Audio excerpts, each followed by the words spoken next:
Did I learn my lesson? Well, take a wild guess.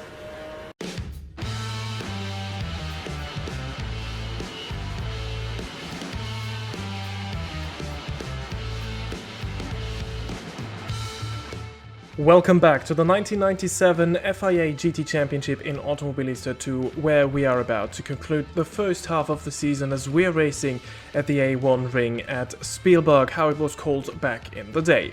In real life, this race was largely dominated by Mercedes, who made use of a controversial rule where Bernds started in his usual number 11 Mercedes, which had technical issues halfway through the race, so he switched to the number 12, which later won, and he still scored the full points in the championship, which was a huge blow to the drivers of the BMW McLaren number 8 that were leading the championship thus far. Our number 9 car did not have the best of races, failing to finish this race, which should not distract us from our goal of winning the championship.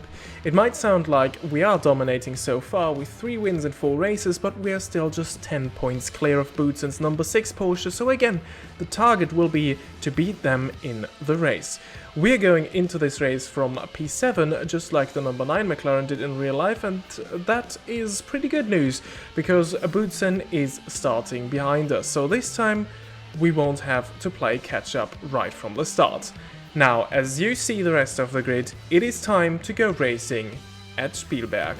Well, and here we are, coming around the final 2 corners to start this 1-hour lap in the Styrian Alps, as the race is underway now, and as always it is a flying start up the hill now towards turn 1. Right ahead of us is the works Porsche of Yannick Dalmas, and we immediately get a better exit than him out of the first corner, so we leave one of the Porsches behind. The next one is the customer, the Rook Racing Porsche, driven by Ralf Kellenaz, and around the outside we try to go into turn 3, which is actually turn 2, but he gets the better exit. We have to stay behind for the moment, but we already gained 1 spot here on this opening lap, from 7th up to 6th, as we are running downhill now towards turn 4. Really tricky downhill braking zone,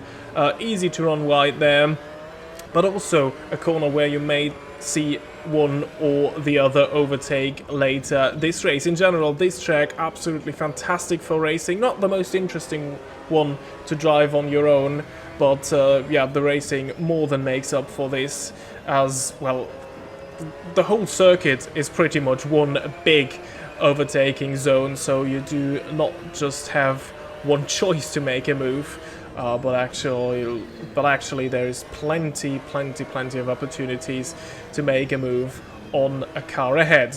Well, it is also a very short lap, as you have seen here.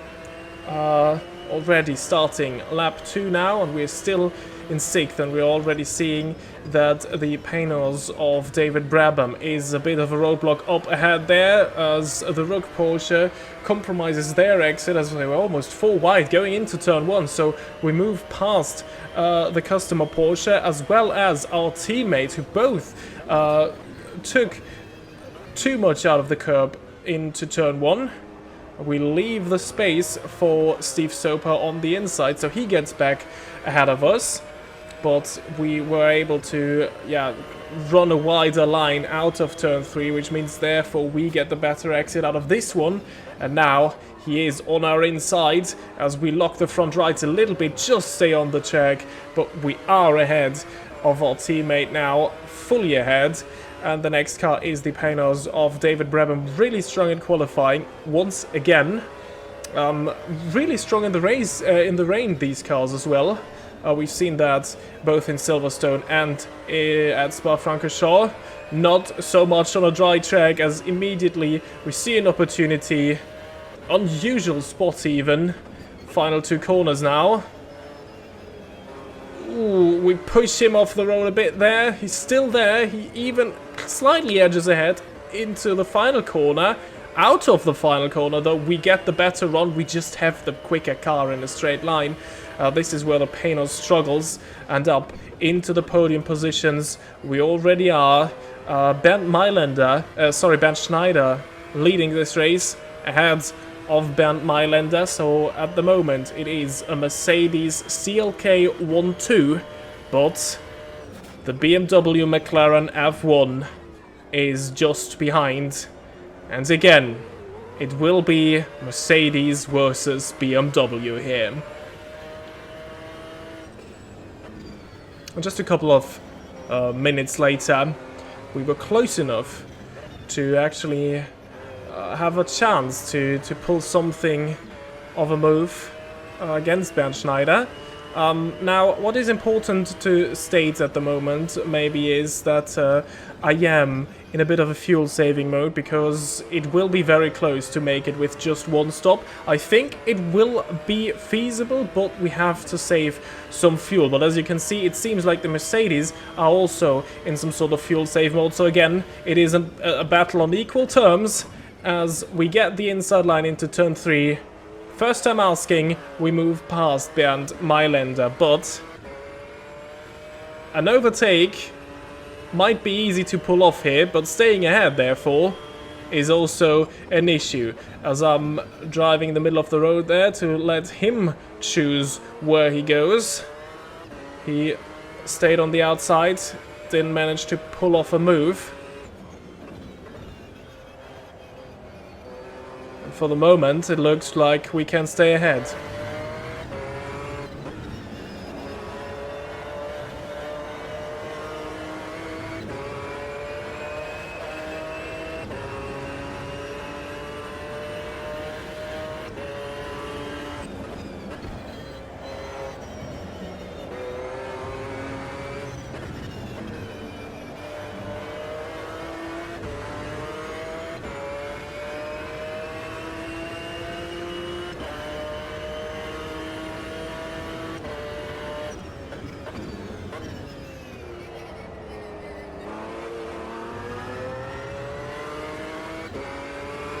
Now, exit out of turn 1 wasn't a great run from me here, and this might be another opportunity now for Bernd Mailänder to get back into P2.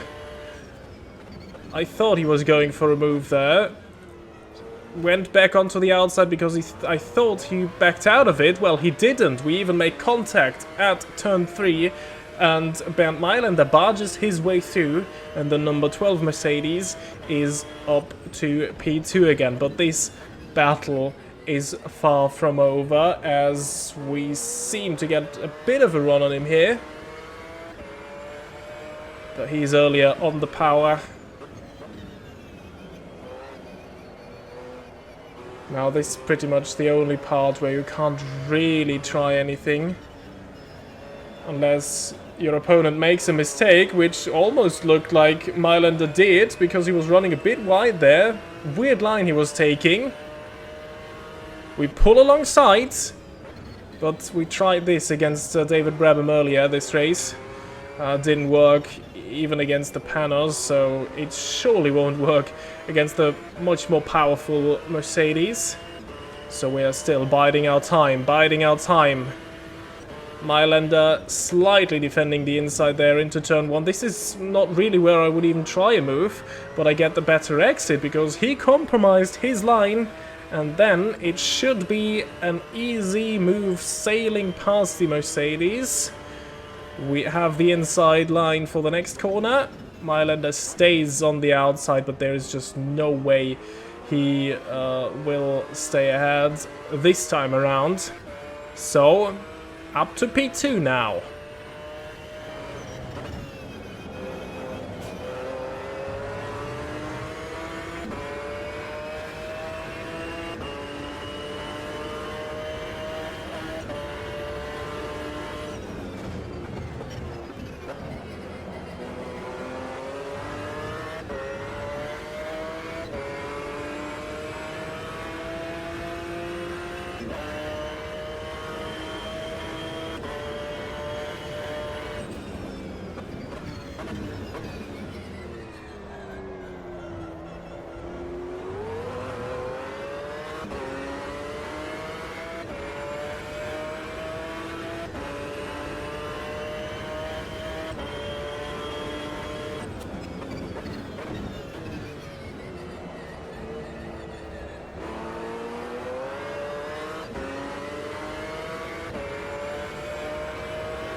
Well, and over a quarter into this race, still in fuel save mode, but I think this is what we're all doing at the moment.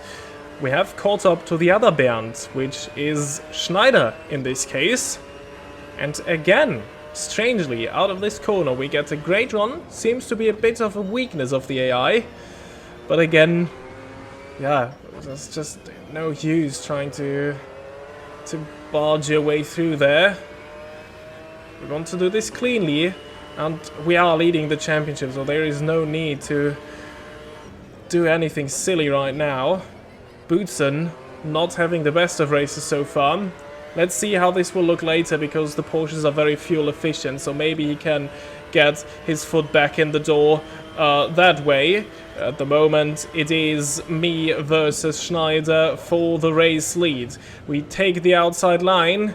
I cut back down the inside then, trying to get a better exit. Didn't work. Didn't really get the power down, as you have to be very careful with the throttle in these cars.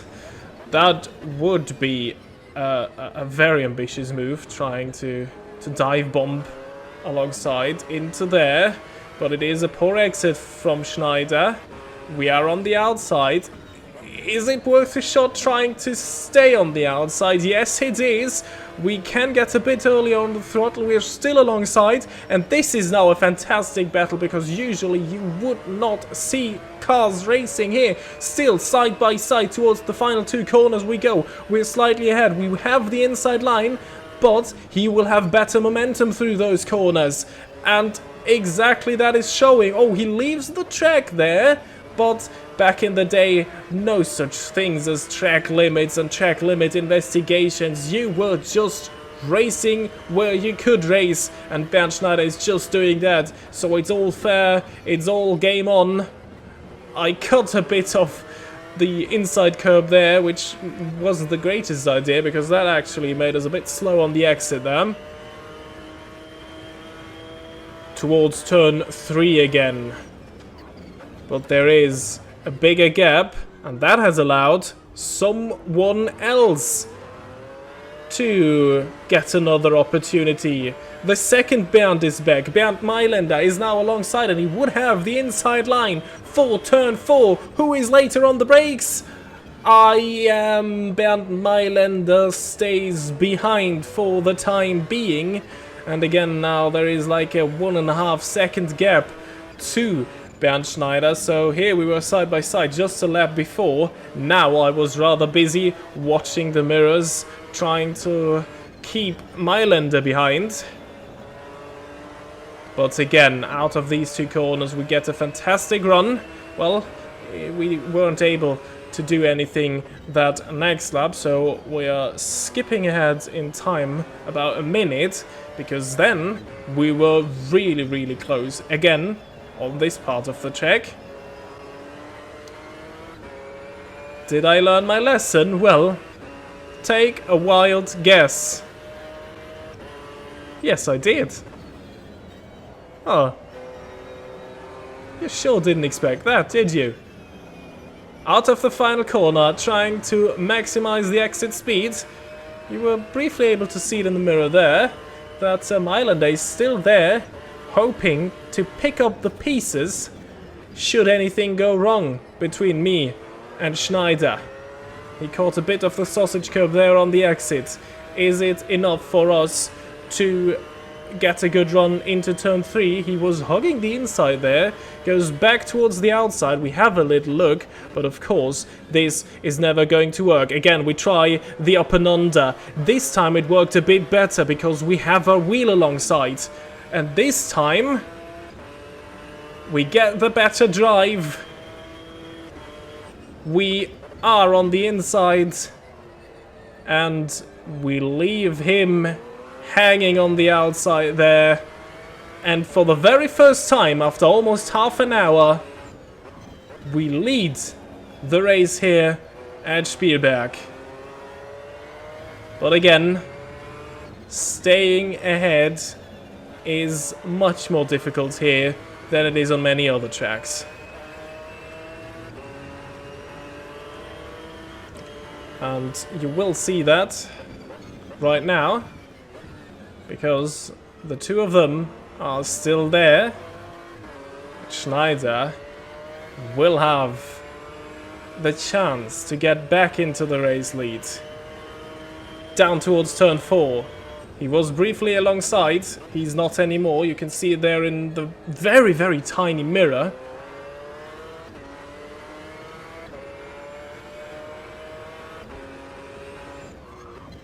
As we have a bit of a lockup, but you see tyre wear is not high at all, and we're on schedule right now. We will make it to the halfway point fuel rise, and I also requested not to change tyres with that once pit stop I plan to do, so we will save some time there, as these tyres are still looking absolutely fantastic. Not the hottest day, not the tyre hungriest track, but, and you could almost not see that, the Mercedes are in the pits. They didn't quite make it to the halfway point with 33 minutes and 45 seconds now still to go. We see also one of the Gulf McLarens making their way out of the pits. I think that was Andrew Gilbert-Scott. He's now a lap down, and we actually managed to extend our first stint just past the halfway point with 28 minutes and 40 seconds to go.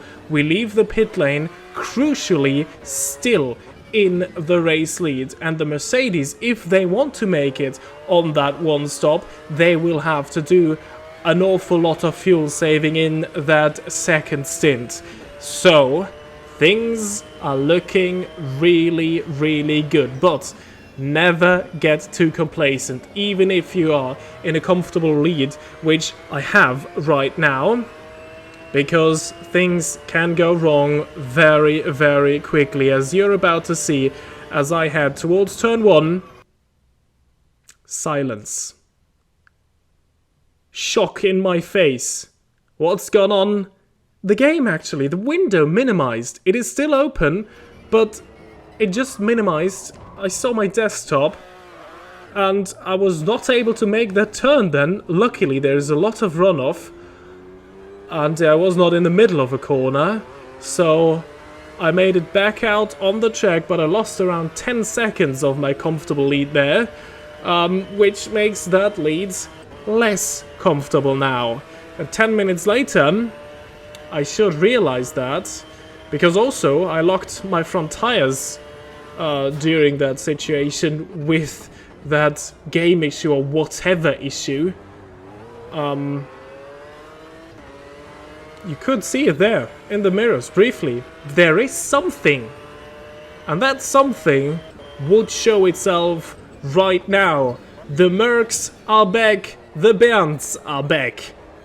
Bernd Schneider and Bernd Mailänder are again right behind us. This time Mailänder is the lead Mercedes. This Mercedes actually won the race. Just with Bernd Schneider in them as well, because he switched cars to get a better shot at the championship.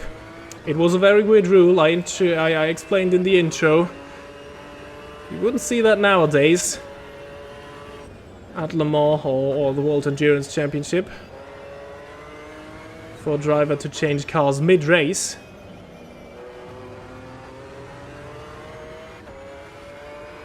But now, for the first time, we may have to defend, even on the pit straight. The Mercedes is there. We even have to leave him room in turn 1, trying to get a good exit. They're still there. You can hear them. There is an orchestra of engine sounds now. I wasn't used to that anymore. Around 25 minutes, I've run very lonely on this track, and all of a sudden I'm down into P2 because again Mailänder shoves his way through turn 3. But I decided that I had enough fuel saving now, which again I needed to do to make it to the end. But now, just in case, let's use a bit more fuel, because Bernd Schneider is also having a look. I presume they will have to stop again for a quick splash and dash, just a bit of fuel to make it to the end, but still they will have to stop, which will hand me back a good lead in this race. But still, I don't want to take any chances here. Let's stay with Mailander and see how this situation develops.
Well, and getting towards the two final corners of this race with just under 7 minutes to go, Bernd Mailander was heading for the pit, so indeed he's going in for the second time. But what a move there by Yannick Dalmas in the number 7 Works Porsche. He has just taken the lead, and this is a whole different situation than with the Mercedes, because we know from the past races that the Porsches are incredibly fuel efficient. It helped them a lot in Hockenheim. They dominated at the Nürburgring thanks to their fuel efficiency. And now, this is a proper fight we have on our hands. So, I'm trying to get past the Porsche here again into turn 3 very late on the brakes, running wide, and Dalmas slips through again. And that was an issue, because it looked like Dalmas is now paying a huge service to his teammate by snatching possibly 4 points away from me. And, oh, there is Thomas Becher in the number 2 Gulf McLaren off the road. He must have had a spin of some sorts. Don't know if he was involved there in a battle or if he did this all on his own. And as I was just giving up on this race because Dalmas was getting away and actually trying to get comfortable with finishing this race in P2, well, I was about to make a very, very pleasant discovery. He was definitely quicker than me as he gets past one of the Painoses, which is now a back marker. Is that David Brabham who started on the front row? Yes, actually it is. Now he's a lap down and, well, made me a bit mad because he got in my way. But look at that. Dalmas, with just under 4 minutes to go, still has to come in for a second time. He was running out of fuel. So, again, we were back into the race lead. And this time, it was definitely all just down to strategy. The one stop paid off as the clouds clear here actually on that last lap. Time is up. And for the 41st and final time, we go through the final 2 corners to come home in first, which makes it 4 out of 5 race wins in the first half of this FIA GT Championship 1997 season.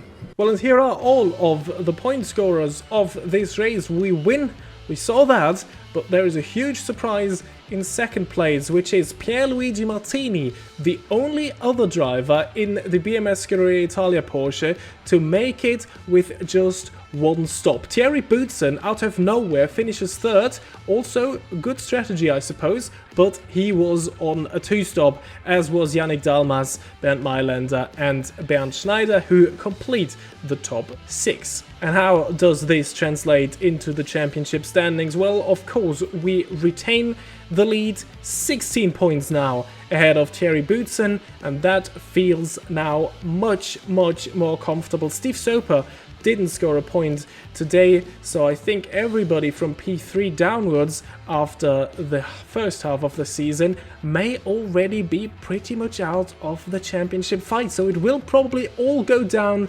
between me as Peter Cox and Thierry Boutsen in the number 6 works Porsche. Team Championship, well, Team BMW still in the lead, the Porsche Works team in second, Mercedes-AMG, well, score with 2 cars, but still only 5th and 6th, so they're still just sitting in 4th in the championship. What a disappointing season, despite them having such a great car. And that has been it with round 5 of the FIA GT Championship 1997 in Automobilista 2. The next race will take place at Suzuka, so I hope to see you all there. Subscribe to not miss that, leave a like if you did enjoy this video, and until then, goodbye.